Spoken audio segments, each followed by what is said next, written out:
Well, evening, guys. What's going on? Emergency, Roseman, California. Yeah, it's almost close to 8 o'clock at night. It's still Monday, November 30th, 2020. I suppose you folks want an update of what the hell's going on these days.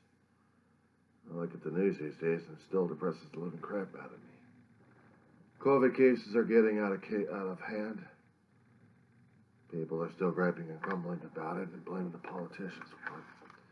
And I keep saying it's still their fault, but they don't want to accept it or listen to it. So the counties are trying to do anything and everything they can to curb it, which means curtailing people's civil liberties and freedoms all over again. Well, I know which particular politicians are not going to be getting reelected. You never mess with a person's civil liberty, otherwise hell breaks loose. Even though they're trying to save people's lives, and not to mention bed spaces left and right. People hear, but they just don't understand it, and don't want to understand it. That's the problem. Limited bed space, limited ICUs, and yet cases keep crawling up, and people keep thinking it's a joke. And some of those who keep saying that's not a joke, and keep trying to tell other people about the situation. It's still ongoing. Well, we've got politicians still trying to scramble for votes, and not to mention court cases being thrown out left and right because someone who's got a sore loser in the presidential race refuses to acknowledge the damn thing. He's never lost anything this major before, so he's got his ego and his pride bruised so damn badly. He's willing to cut corners at any cost, including sacrificing every damn principle and every precedent and every legal aspect, everything that makes our system work, just so he can become in power again. People voted, people spoke, recounts go on, audits go on. It's coming out of his damn pocket. He'll turn into a damn pauper if he's not careful enough. But he's got people backing him up left and right. Well, you know who I'm talking about. I don't have to say the name at this point. So we all know that the guy's a sore loser. But this is, you're probably perceiving it as a glow situation. I'm going to be putting my hands on my hip and just swivel it around and say, yeah. No, give me a freaking break. Give me a break.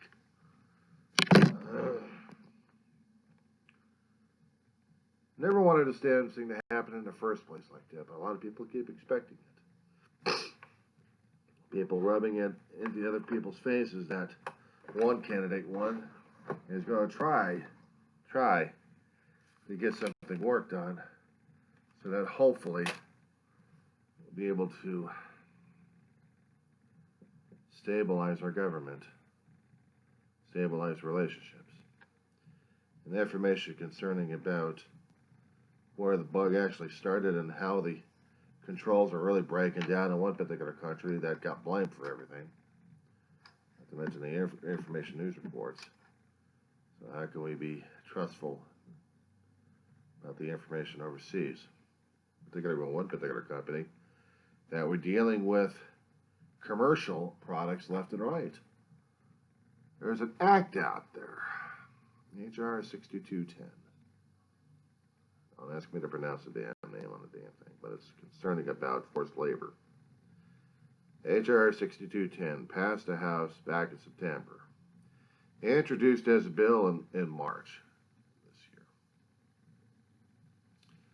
Trying to curtail products coming out of China because of certain human rights violations out there. And now, because of reports that came out back in 2019, and that being made public for the first time, because this particular act is being attacked on by several companies. The New York Times reported this damn thing shortly. Other news organizations are slow to picking up on this damn thing because it's little known concerning about this bill. Not much publicity because everything else has been taken top banana at this point over here. We got a COVID situation. Hell, in a local area, in local news, everyone kept talking about a damn monolith out in Utah. Someone puts up a damn steel monument over there and pisses people off, and people had to get the jollies somehow. They wanted to avoid the politics, and they wanted to avoid the corona and everything else negative. So they focused more on a damn piece of shit sculpture. That people are still passing this information off to the internet left and right. It stays in Utah and Monument Valley in one particular isolated location and never revealed, but people found it anyway. Try to take pictures of it, put garbage over there, and by the time you realize it, the artist has already taken the damn thing out of there. And now they got photoshops and putting it up everywhere else. But anything just to get a break from all the negativity that we're getting at this point over here with the politics, with the COVID-19, and God knows what else. Economy going, people losing their jobs left and right. Not to mention the U.S. Senate can't get off their damn ass to get a damn relief act passed before the end of the year to help people at this point.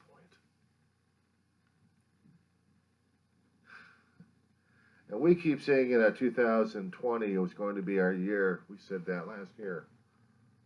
And we were all wrong about it. But in certain aspects, I think we were right. It did make a hell of a lot of changes. We didn't expect the damn COVID-19. We didn't expect all the damn political muck-rendering. We didn't expect any of the ballot situation happening at the point over here. We didn't even expect our damn economy to tank across the globe. The different countries that actually did do precautions, they're still having issues. And yet, we still survive. We still survive, and we still think it's going to be the end of the world. Well, maybe it is. But if it is going to be the end of the world, I'd rather be going down fighting at this point over here. I'd rather be flipping off 2020 at this point over here, saying, you know, you gave me a hell of a lot of grief. But then again, I got to shake your damn hands because you also gave me a little bit of relief. Don't ask me why. I'm still trying to figure that one out. But is 2021 going to be a hell of a lot better than it is right now? All the stuff we're going through right now, we're going to be bringing forward into the next year. All of our attitudes, all of our behaviors, all of our words, our deeds, our actions, consequences, everything being carried over to 2021. In the hopes that maybe this year will be that year will be a hell of a lot better than this year that we're surviving through 2020. People even try to capitalize on how miserable this year is by making funny things and trying to make fun of the whole damn thing through a way of getting the levity going on. Stan Hallmark had a keepsake ornament out there that you can mark up left and right for 2020, make your own personal message on it. I may have to get one of these here days before the year ends, or before Christmas anyway. Just so I can have it for a keepsake. But the only keepsake I know that is going to be reminding me too much of this damn year is too many of these damn things. Not to mention, to see a nice cute one online, so you have to keep buying one left and right. Isn't he so cute? I get a time machine, or actually if I get a box of keepsakes, a reminder that you unearth it 100 years later, you know where we're going to find and hear a bunch of this damn shit. So this is the year of 2020. This is what it means. Politics, there's nothing to put in there except you want to put in your copy of a ballot. You bring in a COVID mask or a face shield. Hopefully if they have it disintegrated. Just so you can say, in this time capsule we have a representation of 2020. And you know what pisses me off is this damn thing is going to be lasting for another 2 or 3 more years. But of course, we've got the vaccinations coming out. We're already trying to get emergency authorization, so we actually get the first batches out there So the sickest people and the people in the first responders, and not to mention nursing homes, will actually get the first batches, hopefully. And other countries are getting to it too. Meanwhile, you've got a spoiled brat that still wants credit for everything. Scientists didn't do it because of him. They did it because of the human race is needed. Saved, salvaged. Do everything else we can for it. But it wasn't because of him. Hal even told the Dr. so-called Atlas. Or should I just redraft that one again? So-called Dr. Tony Atlas. Glorified X-ray reader. Turned in his resignation.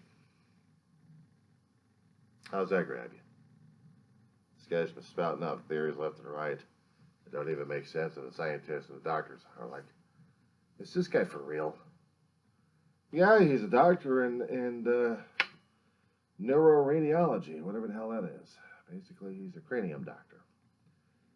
Probably deals with CAT scans, cathode ray tubes, and MRIs, and X-rays, and how to read those damn things, and how to whatever it is. Not a surgeon, not an infectious disease specialist, not even an urgent care specialist. No. He's telling people how to do this and how to do that, and just killing people left and right. Meanwhile, the numbers are still going up. Meanwhile, back at the ranch. Give me 1 second. Yes, I'm leaving it on right now. I'm not pausing it. I'm just taking a little stroll to a light switch.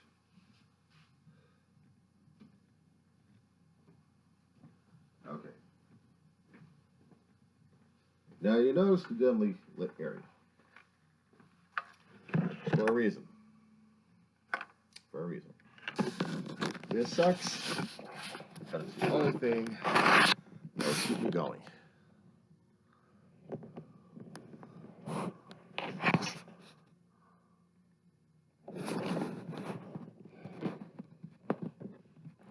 What can I say? I can say that in times of stress, in times of what's been going on these days, I definitely need something to remind myself that we need something positive. And as ugly as a damn thing may look like, it's still a work in progress. Like everything else is these days.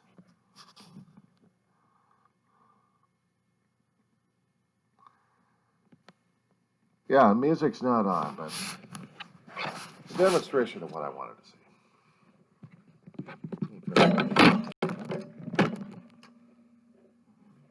Something I had to show, something I had to put on the record. Something that said, look, explain what the hell is going on in our life right now as it is. And yes, you think I like people saying my damn inner rooms? It's kind of embarrassing even when I do the damn school things. But this is life for me. This is life currently. Barely get around sometimes, and I use this constantly. If I'm inside the house and I'm able to get around, I'll do so. But if not, it's outside with me constantly. Just like, unfortunately, this wad, or small supply of these things are. It's the new reality. We want the old reality back because we want what we thought was convenient, what was thought was regular, normal. Everything else is turning out to be abnormal. Businesses shut down left and right, companies going under, people out of work.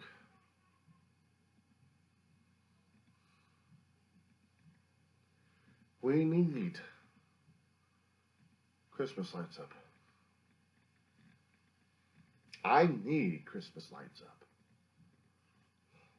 I need these lights up for my own mental health, my own well-being, even though the damn bill is going to drive me crazy. But I need to be reminded. I need to be reminded on a constant basis. I mean, that's why I left my Christmas decorations up the way they were. I think I showed you guys once before. So, looks like I get to do that again. Give me a second. I'll plug this power cord.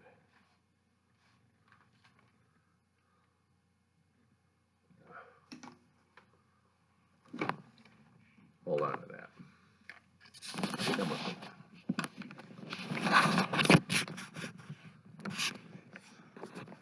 As ugly as the place may be, and as disgusting it may be as it is, but this is home. Right now. And yes, there is more stuff in front of it. But I've had this all year long. Oh, except for the hat. Put the hat on there about a couple of weeks ago. But you can see the layer of dust in the damn thing. But I had to keep it up. Not the easiest damn thing it does, to tell you that much. But I needed this. Much like I needed to get this up for Christmas. As tacky and ugly as it is at this point over here, during nighttime, it's home. It's home. It's home. So, the only thing I can say at this point over here is, you gotta do what you gotta do to, hold on, let me turn up the other line, okay? You gotta do what you gotta do to keep your sanity going. We have talked about mental health issues. I kept saying too many damn times, and I'll keep saying it too many damn times, I am not a guru, I am not a doctor, I'm not a specialist, anything. I've just gone through too much shit in my life. And in sharing this to help with people, it's not a calling, it's a necessity. Because I have to make sure that people get the message that, look, things are looking kind of screwed up right now as it is. We can get through this damn thing, one way or another, okay? It's just going to take us a hell of a lot of time and a hell of a lot of effort, but we also have to have a lot of responsibility for it. We have to be accountable for our actions, for everything. And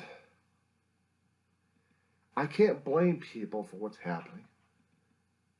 But I do blame people for what's happening because they don't take responsibility for all damn actions. I know, it's a hypocrisy at this point over here. I can't blame them, but I do blame them at this point over here. What else are we supposed to do?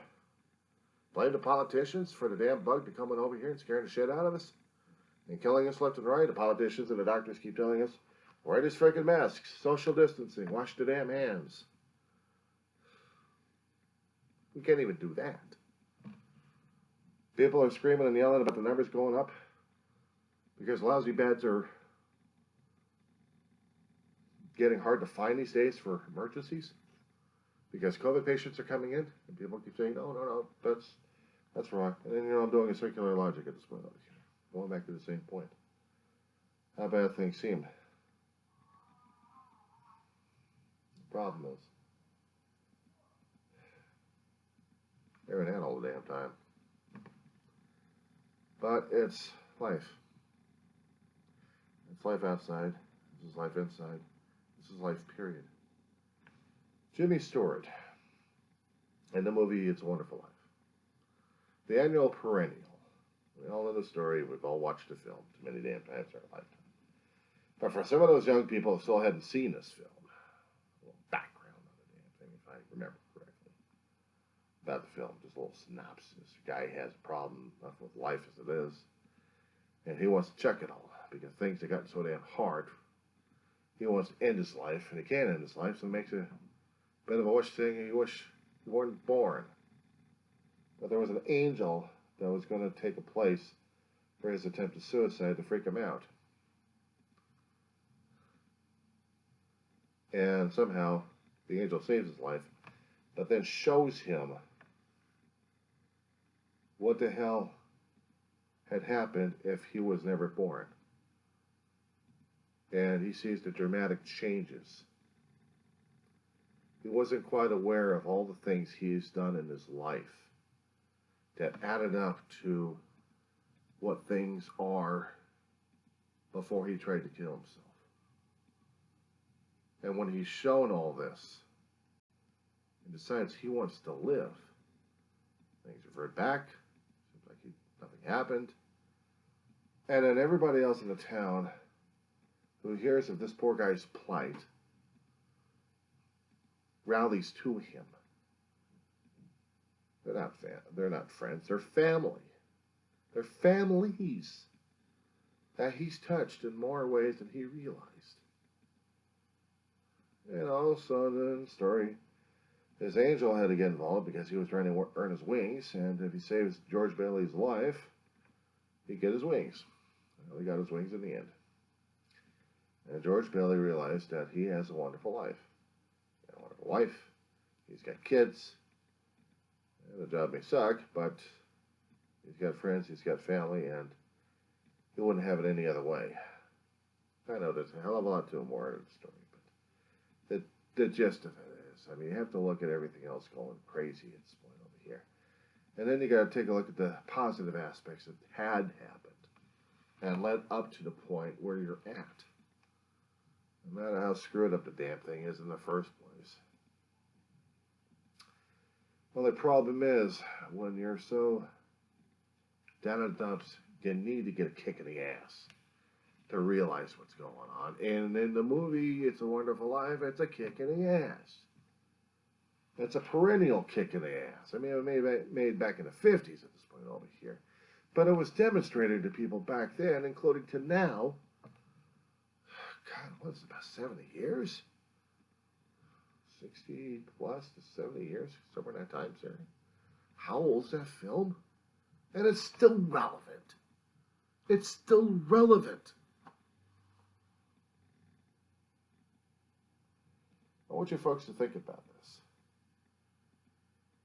Despite all the shit we're going through right now, imagine if you're George Baily. Screw the Ebenezer Scrooge bit. I'm talking George Baily, everyday guy. How are you going to be able to deal and how are you going to be able to react?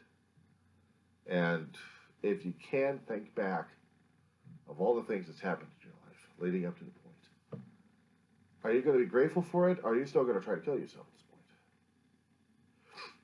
I don't know if you're going to have an angel to save your ass or not. I hope so. George Baily was going to be tossing himself into the water, cold water, and drown, leaving his family and everything else and everybody else behind because he was feeling sorry for himself. But the problem is, he wasn't feeling sorry for the town. It was too late. Or just about. It's a hell of a thing to think about tonight. We'll see how the rest of the month goes out, hey?